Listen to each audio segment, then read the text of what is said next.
Hello, hello. Hi, welcome to the Unmuted series. I am Shoket. I am founder and CEO of New Power Media.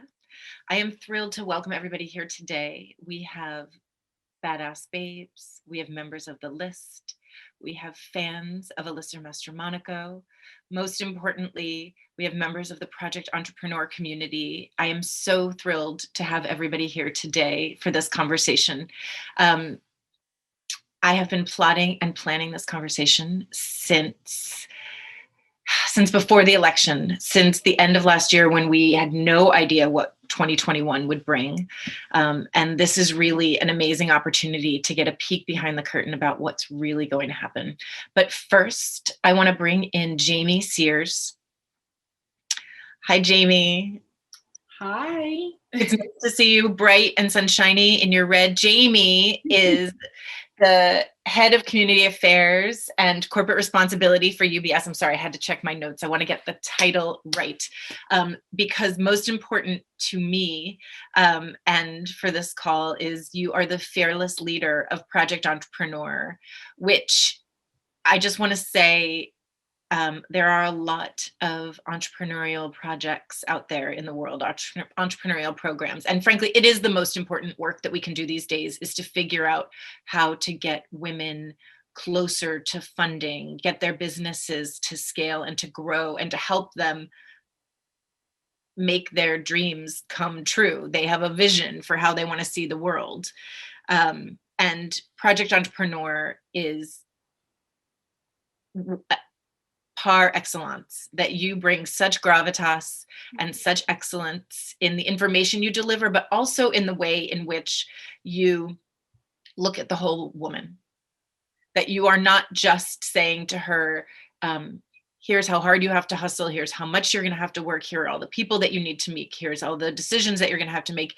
You're saying, how does this fit into the rest of your life and your power and your ambition and your success, and sustaining you for the long haul. So I want to thank you for your support of New Power Media and TheLi.st right off the bat. Oh my gosh, thank you. That's so nice. I can't believe this is our final unmuted event. Welcome, everyone. It's been honestly such a treat to be a part of this and listen to these conversations that you've been hosting. But I should actually start out by just giving you a huge and heartfelt thank you, Anne. You're such a ray of light. I know I've said that before, but just so appreciate how you show up for women in the world, and just to be able to be a part of it on behalf of UBS and Project Entrepreneur. We've absolutely loved partnering with you on this. And I guess just the importance of women's voices in this moment can't be underscored, and obviously yours and the voices of the women that you've brought together, I feel like is exactly what we've needed to get ourselves together and reset and plan for what I think will be a brighter 2021. Is there one in the series? So let's see, just to do a quick sum up. We talked about ambition and anxiety with Maura Aarons-Mealy. We talked about setting intentions for 2021 with Tiffany Dufu, CEO and founder of The Crew. And then we talked about the power of telling your story and believing stories that aren't necessarily true about yourself with Christina Blacken, founder of The New Quo. So in the last 3 weeks, what is the one thing that you've held on to the most? Like the one you wrote it down, circled it, stuck it up next to your desk. Is there like one takeaway that you have really resonated with you? I have a few takeaways. No, I've so enjoyed hearing from each of them, and really felt like every conversation was timed perfectly somehow coming into my life, and I think the lives of so many others who obviously have joined for these conversations. Some of the things that stand out though, I loved sort of the last conversation with Christina, choosing love over fear as a way to make decisions. And yeah, and pushing a bit on the stories and that we tell ourselves and what we tell the world, and really reflecting on that. And then I guess the other thing just about, and I know that Tiffany Dufu has talked about this, in your conversation in her book, but just about that it's okay to drop a ball, just being intentional about that so that it can clear the path for really focusing on, what those dreams and those goals are. Okay, and then my last thing about the conversation with Mara was just that we talked about managing anxiety. It's a real thing. Yeah. And just how to really focus and plot out your day to be productive and feel good, and to get through it. So I just appreciated how honest the conversations were, and just getting myself together for all the potential I think that we have this year. Tell me what is next for Project Entrepreneur. What's coming up? So our mission really is around accelerating female-founded companies, and we have done this through increasing investment readiness and connecting them to resources and networks. And that's, obviously what's going to be required to build and grow companies. We have a lot of work ahead of us, and we plan to continue on our mission.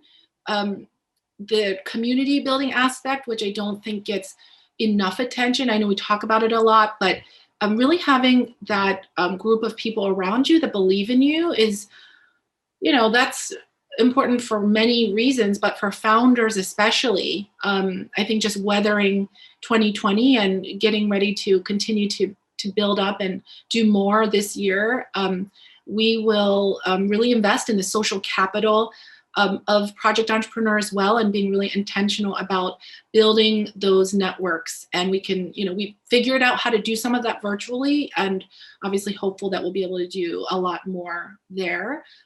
So we are going to be posting more of our actual events and plans.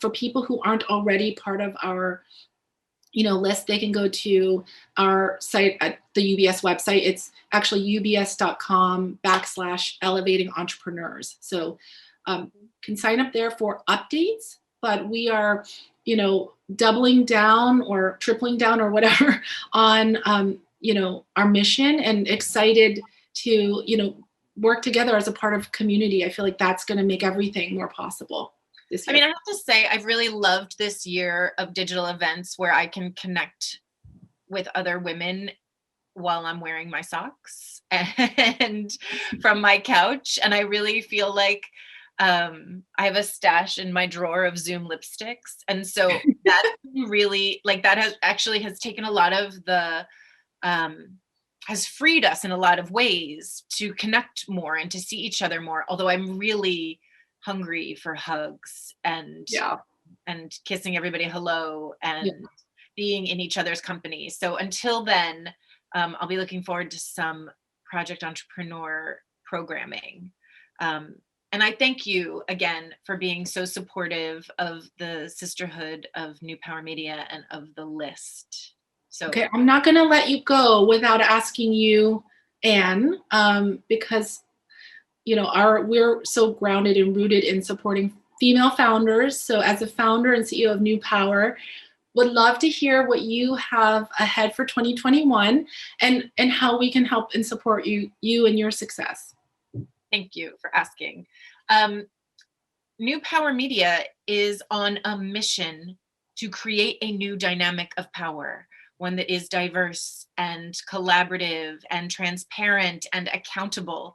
And I am laser focused on getting the women in our community through this really complicated time. I mean, this time for everyone, this is a complicated time, but to getting them the opportunities they need to succeed, the jobs that they need, the speaking engagements that can elevate their positions in the world. And we are in major partnership mode. And so anybody out there who wants to join this mission to create a new dynamic of power, diverse, transparent, female, collaborative. I would love your support and to hear from you. That's what we need at New Power Media. So thank you for asking, Jamie. Absolutely, and I can attest that you're an amazing partner. So, okay, and thank you for bringing Alyssa Mastromonaco. I'm so excited for this. Yes, I'm going to bring her in. Let's bring her in now. Thank you, Jamie. Thank you so much. Thank you. All right, let's bring in Alyssa Mastromonaco. Hi, Alyssa. It's so nice to see you. Good to see you.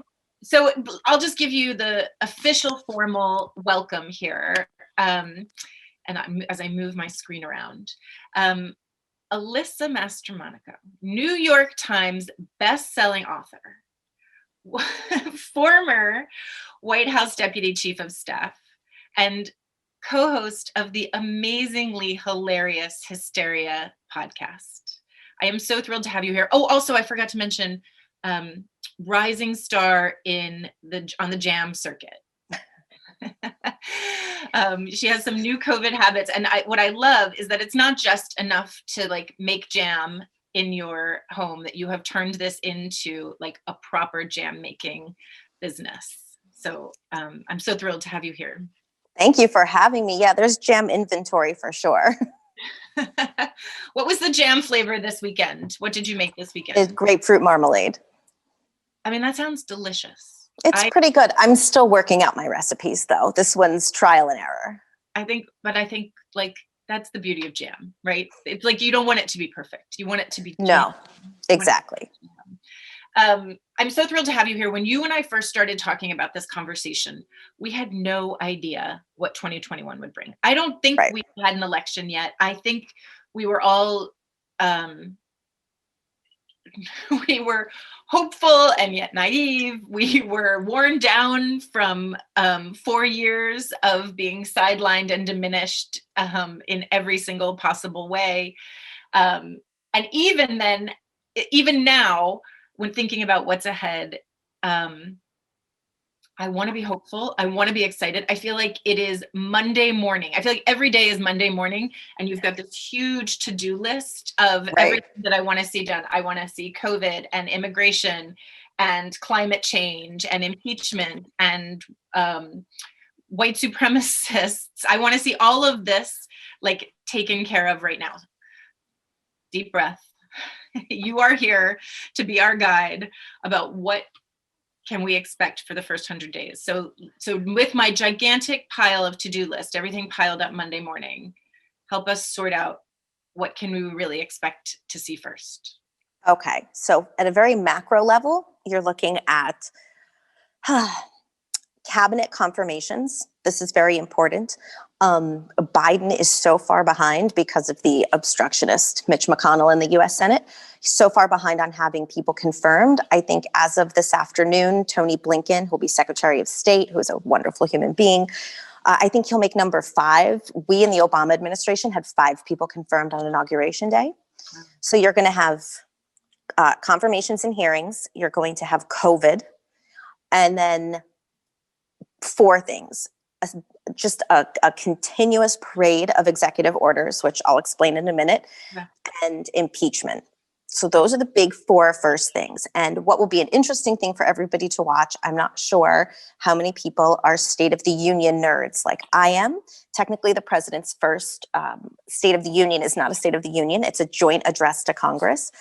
So it'll be interesting to see how he actually lays out his priorities. State of the unions usually happen the first week of February because they're tied to delivering the president's budget to the Hill. And so again, all these things because of COVID are probably a bit delayed, but so I think that'll be interesting. In terms of action that requires Congress, I think this is going to be very slow, which is why we have seen Biden come out of the gate. I think today is his 6th full business day in office. He's done over 30 executive orders. Now, there are probably plenty of people watching who know what an executive order was. But what I went into the government, I was like, you just have to look these things up always because if you just start talking, imagine you're at a party and you're like talking about executive orders and someone's like, what exactly is an executive order? You're like, an executive order. So anyway, He has done 30, he's going to do more today, executive orders, which are a rule or order issued by the president to a executive branch of government that has the full force of law. So this is very good. We, the Obama administration, were severely criticized for the use of executive orders. You tend to go to executive orders for things that you want done quickly, or where you think that Congress is not going to be super compliant. Trump did them. So happy to say that Biden pretty much reversed every single thing that Trump did via executive order in the first couple of days. Yeah. We all know Paris Accords. He reversed the Muslim ban. Some things that people might not be as aware of, but are really important. He incorporated undocumented immigrants back into the census. He banned discrimination on the basis of gender identity or sexual orientation. He mandated an ethics pledge, which we had to take, which is like, you can't take anything more than $7 as an employee, and you can't do anything that's going to like enrich yourself. So that's back. I loved it when he said to everybody, they have to be nice. It wasn't an executive order, but it was like, you have to be nice to each other. A new kind of civility. It was. So that was also something that was very much Obama era, because Barack Obama was like, no drama Obama. If he heard people fighting, he got involved. And also, who has time? Nobody has time for that. There's too much work to do. A couple other things worth flagging. He has expanded food assistance programs. He did about 10 related to COVID, which are all the things you can matter. But and he reversed the transgender military ban. Later today, he's doing his equity batch of executive orders, which will include things related to prison reform, public housing, and police reform. So he is going to be issuing executive orders that end the practice of sending used military equipment to local police municipalities. So that's really good, because we don't need tanks in upstate New York, that's for sure. He is disavowing discrimination against Asian American and Pacific Islander Americans because of the uptick since COVID. And for prison reform, he is eliminating the federal use of private prisons and is vowing to improve conditions. So for the first 6 days, imagine what the first 100 will bring. I mean, it's so just like I feel like it's Monday morning and everything is piled up, I feel like he thought it was Monday morning too, and it all had to get done up front. Right. I should mention, first of all, I appreciate so much, Alyssa, that you've done your homework. I can see that you're checking your notes. And I took notes. I didn't want to waste anybody's time. I love that. And everybody who's on this call listening, you can ask questions. I am here watching the Q&A. Alyssa is watching the Q&A. I'm not really watching the Q&A. Okay, well, I'm watching. I'm here. I'm watching. I will be your conduit to ask the question. So please feel free to ask questions. We can see them. And so ask away.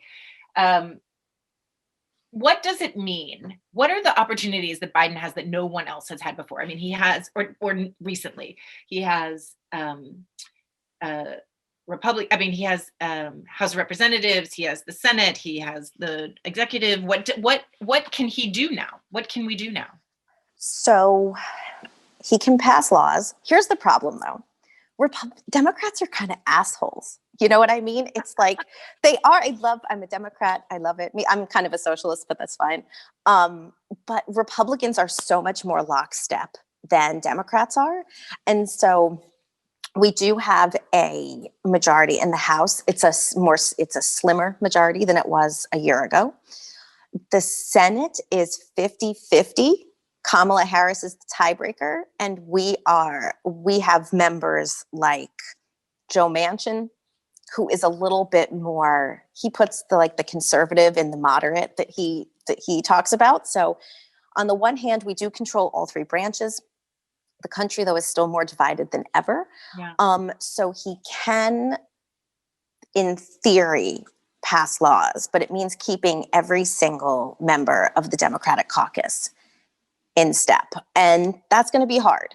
So on the one hand, where he is luckier is that there is usually a lot of criticism around executive orders. And I mean, honestly, at this point, I think close to 70% of Americans are supportive of what he is doing. Like they appreciate that what Trump did needed to be reversed, and they're just hoping to see what comes next. But you know, it's still, even though it seems like a glide path, even when we first came into office in 2009, we had a majority in all houses, and it still is not easy. My old boss, Pete Rouse, used to say, Democrats are a bunch of hand wringers.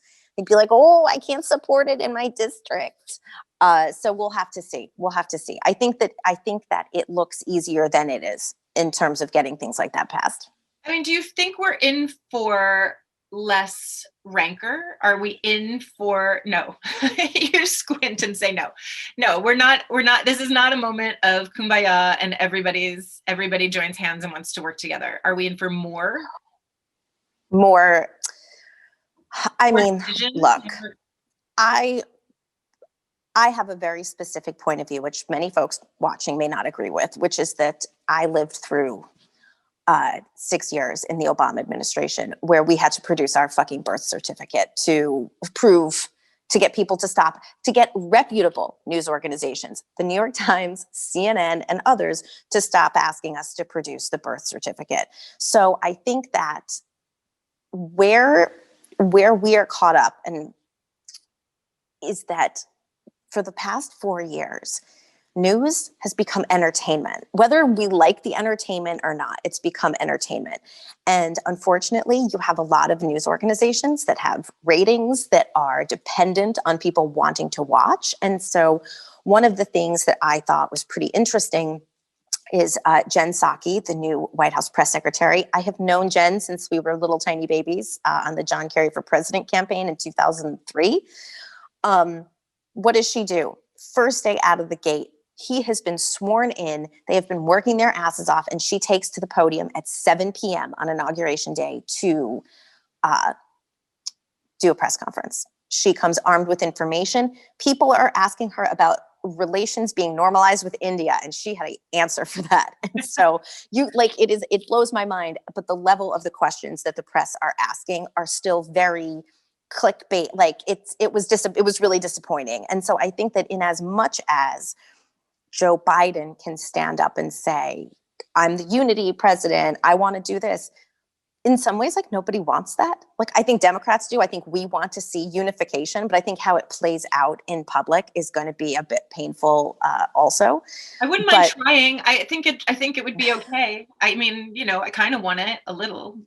No, I mean, look, how many of us have stopped watching the news? I mean, the SNL skit about what's going to happen to Rachel Maddow was not that far off base. I mean, it's really nice to not be, utterly, just to hide under the covers every time you turn the news on.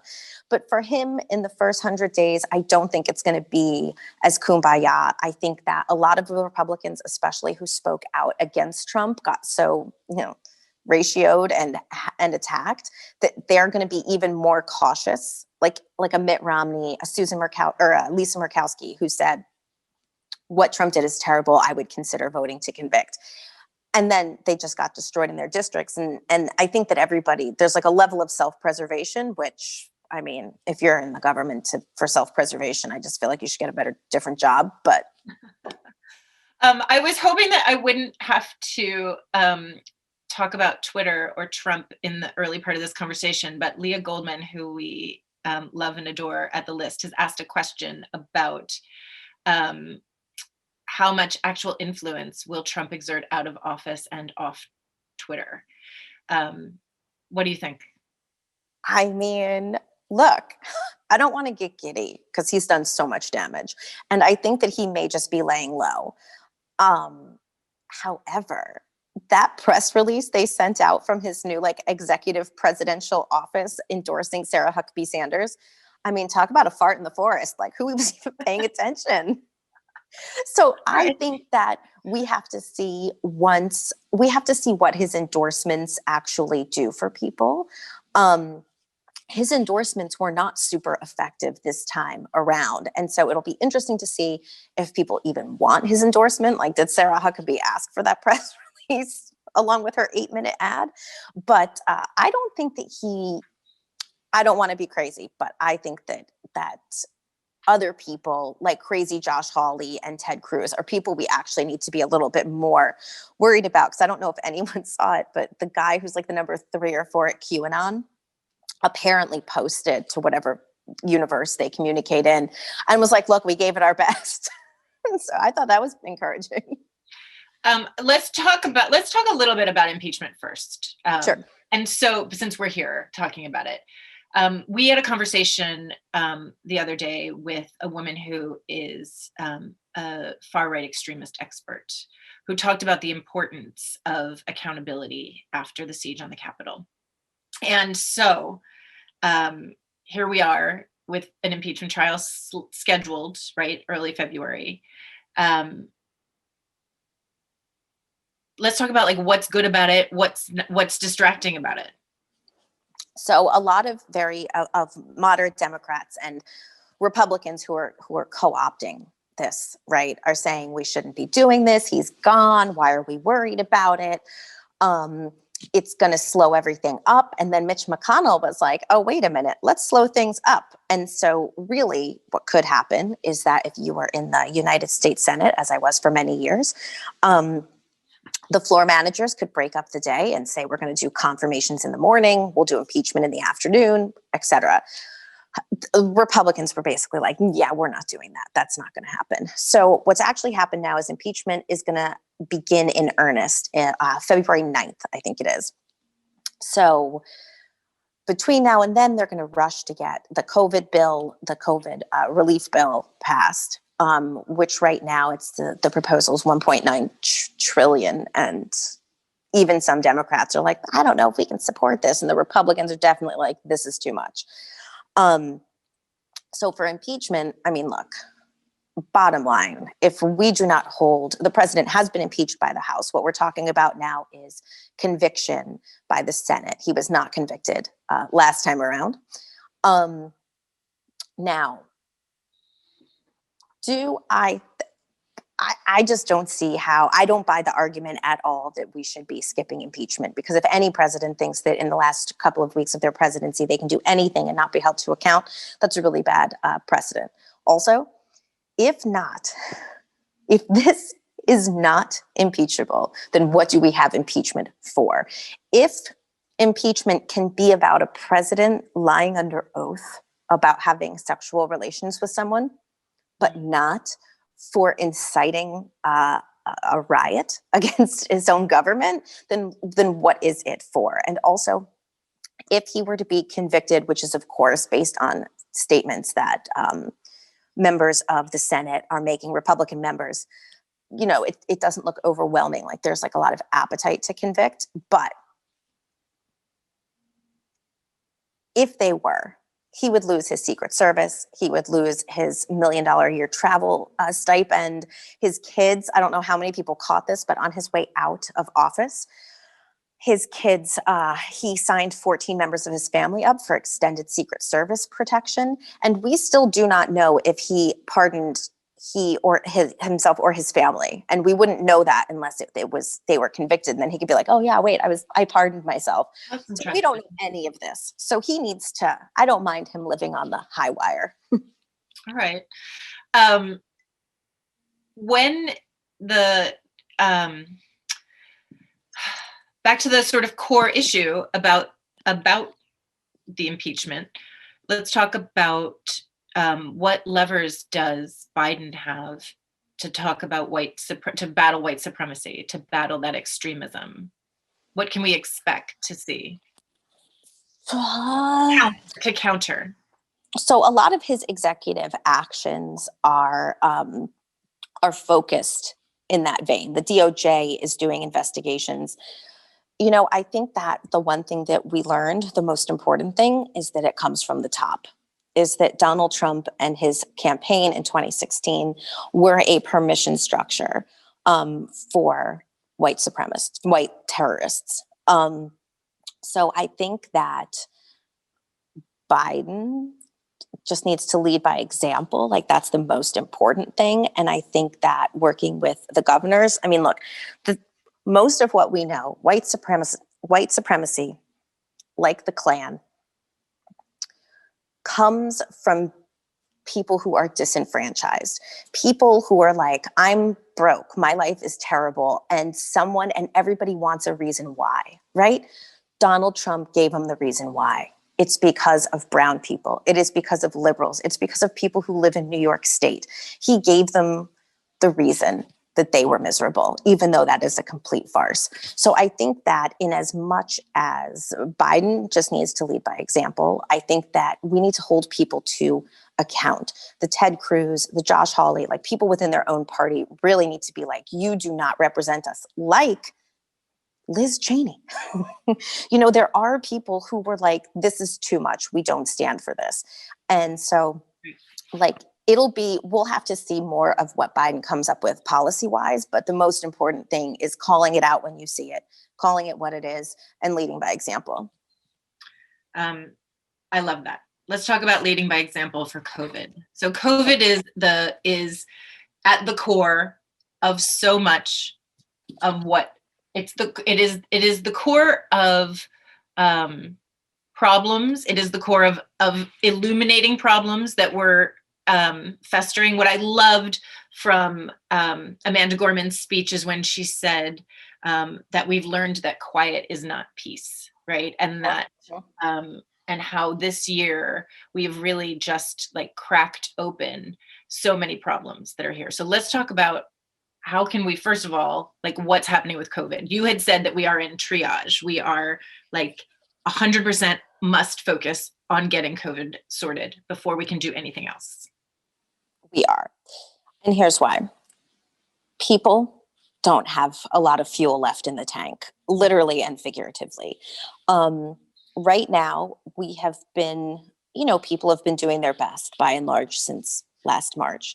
And I think that part of the really hard part of Biden becoming president is that we're learning a bit more about how bad it really is. That the new CDC director does not, still as of yesterday, could not ascertain how many doses of vaccine there were in America and how to get them to people. They inherited not a plan that needed to be revamped, but actually no plan whatsoever. So right now, we're in a place where people felt it's kind of like America is like Charlie Brown with the football. Trump said, oh no, it's going to be fine. We'll be gone by May. No, it's not. It's actually worse. Oh, it's summer. It's going to go away. It did get a little bit better. But because there was no science leading the discussion, it's like people have just been up and down and disappointed. I mean, what's happening in California now, it's like people want the stay-at-home orders lifted, but they know it's wrong. They know that Newsom is largely being driven by people who are pissed and who don't want things shut down anymore. So for us, in order for us to ever get back, like here was a great example sort of around Labor Day. COVID was sort of on the downtick. We all felt like maybe there was hope.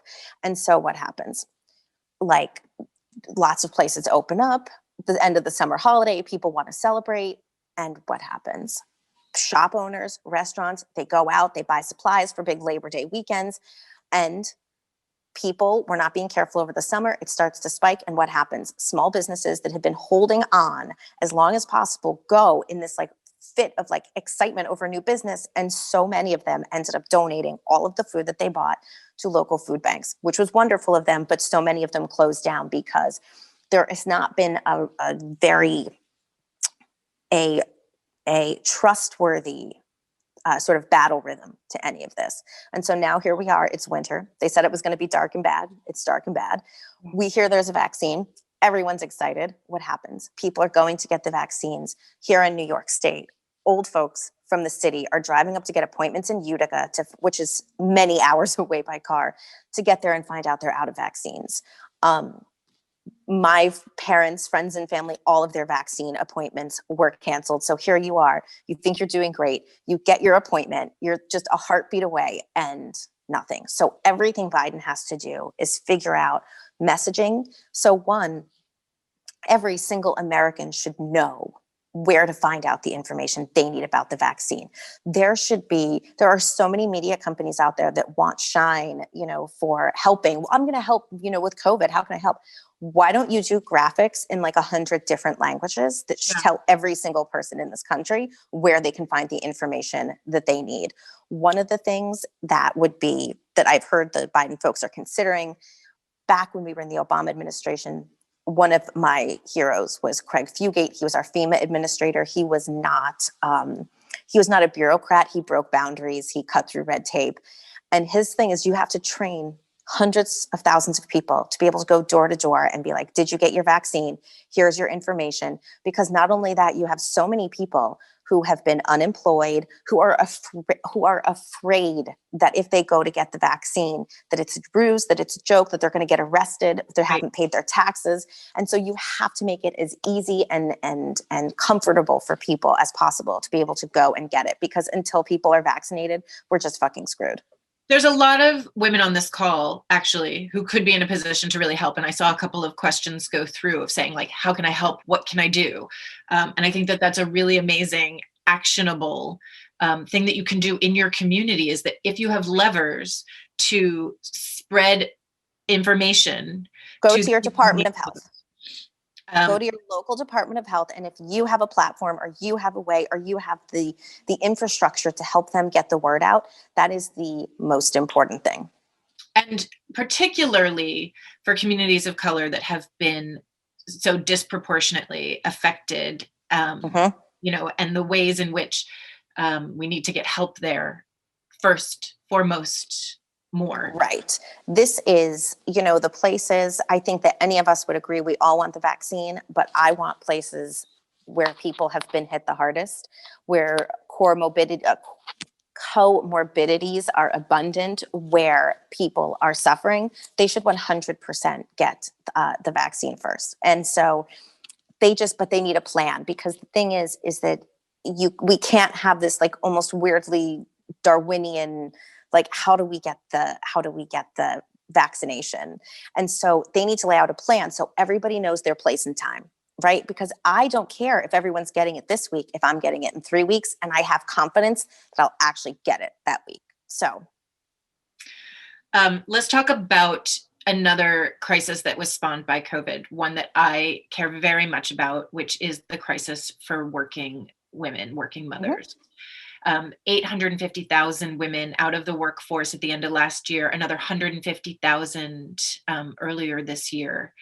And still no childcare, schools being put together, patchwork, remote. My kids are at home doing remote.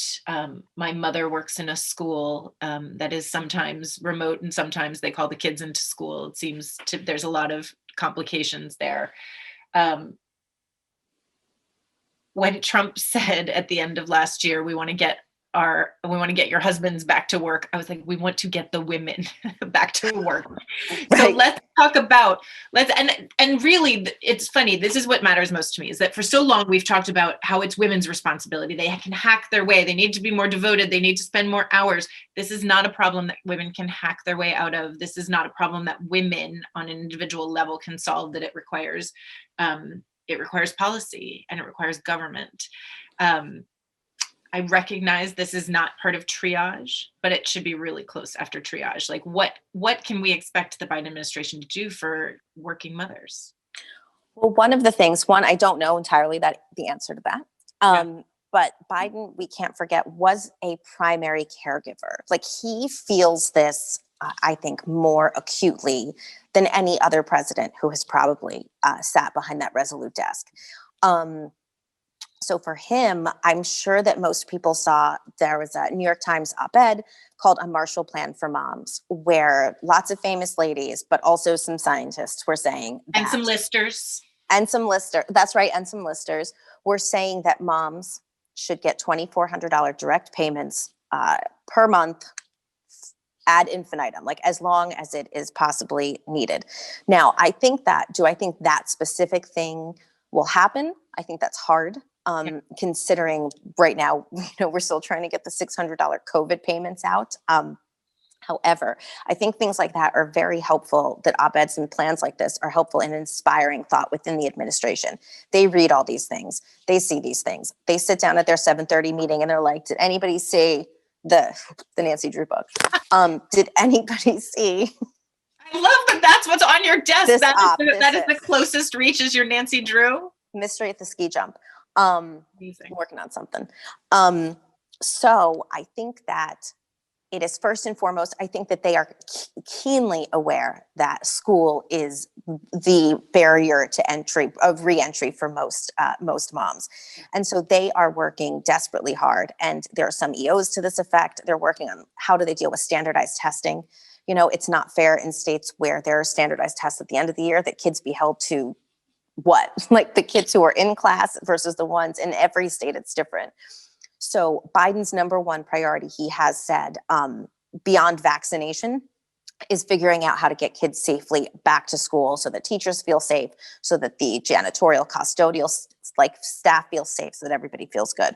So I think that that is one thing that they're working desperately hard on. And after that, there's going to need to be some sort of like economic package, you know, but there are like very smart people in the government working on this. Brian Deese, who is the head of he's the chairman of the National Economic Council. He is a creative, deep thinker. And so I have, and Janet Yellen at Treasury, this is something that concerns her greatly. So I feel pretty confident that they're going to come up with a plan that helps some. Okay, I'm ready. We are ready. It is one of the most urgent conversations in my circle. And one of the things, it is the key to women's power and success, right? Is to have the support we need at all levels to continue to rise. I love that you shouted out to Jen Psaki earlier. And when she did her press conference, first of all, I couldn't believe it. Second of all, my group texts were blowing up with everybody had a girl crush on Jen Psaki. And then all I could think about was what incredible level of energy it must have taken for her after what must have been an incredibly busy day. And I hope that somebody brought her a glass of wine and like made her a nice warm bath so that she could have a rest at the end of that day. Who are the other women, the rising stars in government and politics that we should keep an eye on? Okay, so we have Jen Psaki, White House press secretary. She may be the finest person to ever step aside behind the podium. Her boss for many, many years was Robert Gibbs, who was our first White House press secretary in 2009. She is more prepared behind that podium than any single person I have ever seen. Ashley Etienne used to work for Nancy Pelosi. She is now in the press office. She is a genius. She is so interesting. Most people, it's always interesting, and I'm so glad you asked these questions, because sometimes you just see the people who are on television all the time, right? And like, that's not like in the Obama administration, that wasn't a good gauge of who was really sort of like making shit happen. Jen O'Malley Dillon, the New York Times left Jen O'Malley out of the New York Times profile on why Biden won. She was his campaign manager. Anyway, special place in my heart for her, because she has my old job, and it is brutal. And I have talked to her a bunch, and I have told her that. Julie Chavez Rodriguez I've known her since the beginning of the Obama era. She is Cesar Chavez's granddaughter, but she has been organizing and been a political activist for a really long time. She has one of the senior most positions in the administration. She's the director of intergovernmental affairs. And so she started out doing youth outreach, and now she's in charge of all of our intergovernmental affairs. So that's like, and also Lisa Monaco, who I have been confused with even by my own mother, who left me a voicemail message that was like, Alyssa, it's your mother. This was years ago. I'm at school, and I just heard that you've been promoted to work on counterterrorism. Do you think you could call your father and I and explain what's going on? And I called her back, and I was like, Ma, Lisa Monaco. She's like, yeah. I was like, no, Lisa Monaco. She's like, oh, there are two of you. I was like, there are two of us. Lisa did do counterintelligence and homeland security for us. She is the PDAG, Principal Deputy Attorney General. She was offered something much more senior than that, but she wanted that job because she can have the most impact. She is rarely on TV. She keeps to herself. She's one of the fucking smartest, like most ethical people on the planet. And so I have to shout her out too. Do you think these women are all on a group text together? Do they have like cocktail hour together? Can we plan a big dinner party? Like, these are the women. No. If they're like, see, this is the thing. the Trump administration was really not working that hard. We actually, during the Obama era, had a standing 4 times a year dinner. It was all the female cabinet secretaries and about 10 of us. And we would just go and get kind of hammered and tell stories. And it was super fun. But you literally have to plan. There is no such thing as going out to dinner. When those stories came out about Stephen Miller being accosted at a Mexican restaurant a couple of years ago, our response was on our group text chain was, is he seriously going out to dinner in the middle of a crisis? Like, you don't do that. All right. Anyone sees you, you're screwed. Maybe we can get them, like, maybe they can, like, I don't know, send them cocktails, send them at home cocktails, Zoom cocktails, something. We'll get them. We'll think about it. Get them together. I love a Zoom cocktail. There's a question here from Jenna Bimby, which I think is pretty interesting, about what can we expect for reproductive health care. She says, we are thinking specifically about over-the-counter birth control access and birth control mandates. What? So I don't know. Yeah. I don't know specifically what we can expect because I haven't seen them roll out any plans to that effect yet. But I think that those are all things that would be handled in healthcare legislation, which I assume will accompany post-COVID. All right. So if you put your brain a year from now, can you like project a year from now? Where will we be? What will we be thinking? What will we be doing? Well, here's hopefully. So here's the thing, as my book goes. Yeah.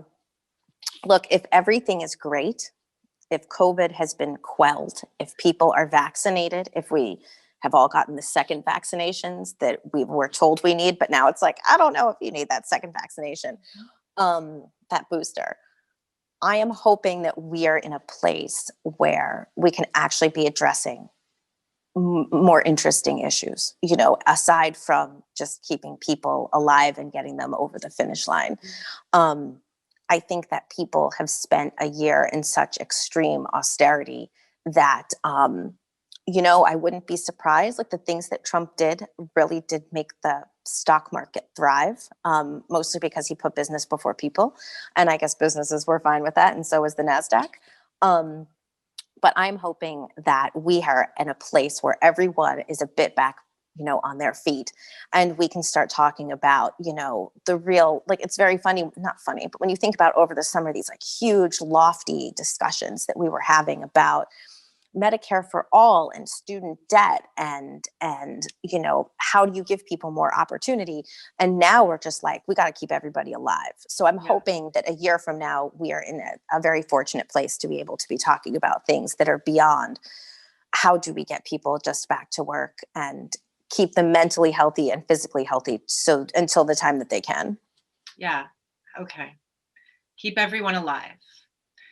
I want to give everybody on this call some actionable takeaways. I'm looking at the clock and I want to get everybody to their 1:00 meeting. I love an actionable takeaway, one foot in front of the other. These are big, complicated issues, but what can we do right now for our mental health, for our safety, for our security, to move into 2021 with greater power, with greater strength, with greater confidence? So I have to admit that the one thing I have been doing, which I have found very, very useful, is I have been focusing much of my news intake on PBS and NPR. Because I don't want punditry, I just want facts. Yeah. I don't need to listen to has-been washed up political consultants to get their take, which is so much more basic than even the take I would give. So for me, it's like when you get information, I mean, look, in the past year even, I myself have retweeted very reputable reporters to find that everyone in the Trump era became accustomed to they needed to be the first out of the gate. Who was going to get all the follows? Who was going to get all the retweets? Who was going to have like the salacious stuff about Trump? And, one of the things that I learned at Vice Media was that working at the White House, a terrible story like Newtown, what we were told at 9 a.m. in the morning or early that morning versus what actually ended up happening there were so different that if we had ever shared the initial information with reporters, the story would have been so twisted. And so I just think that if I need to get my news a little bit slower, but it's more considered and thoughtful and has all the facts. It doesn't just have what executive orders. It explains what they do. It tells you what an executive order is. I'm like a little bit, let's see how a bill becomes a law level information right now. And let's face it, I know how a bill becomes a law, but for me, I just think that is, it's the healthiest thing for us to do because we've spent 4 years being full of rage and pissed off. And we can continue to be in that state if we listen to sort of not super, I don't even know the word, people who are caring more about getting everything out fast than getting it out right. So for me, and if there's one woman who I would tell everyone to follow, it's Yamiche Alcindor. She's someone who Trump picked apart all the time, and she still always kept her shit like, this is what happened, cause and effect, and she didn't let it get personal. So I say follow Yamiche. I love that. I love a detox. I think that's a great first step. In fact, I have really found that like social media, which used to really bring me great joy and pleasure, it's really become so toxic. It's become so distracting. I've been taking my occasionally I take like an entire social media sabbatical, but it's not helpful. I still have a little like PTSD and I need to let it go. So I'm definitely finding my PBS station. Alyssa, we're out of time. Also, it's soothing. Right. I need that. We need a deep breath. And I really think, look, we need a little bit of rage and a little bit of friction to keep us moving forward towards Definitely. this of new power, right? Like we can't lose sight of the fact that we need a new dynamic of power that is diverse and transparent and accountable and collaborative and female, and that sees power in places that it never saw power before. But I would like to not have, I would like a little friction, a little something to fight against, but not everything. I would like a little wind at our back. And just to clarify my point also is that I am still rageful at Josh Hawley and Ted Cruz and those people. But what I mean is we need to give the Biden people a little space to actually get stuff done. One of the worst things that happened to us was when we had protesters, Democrats, outside the gate in 2009. We didn't even know where all the bathrooms were yet, And so it's like, in as much as we can, let's give them the room to get it done and keep it to the facts in the first 100 days.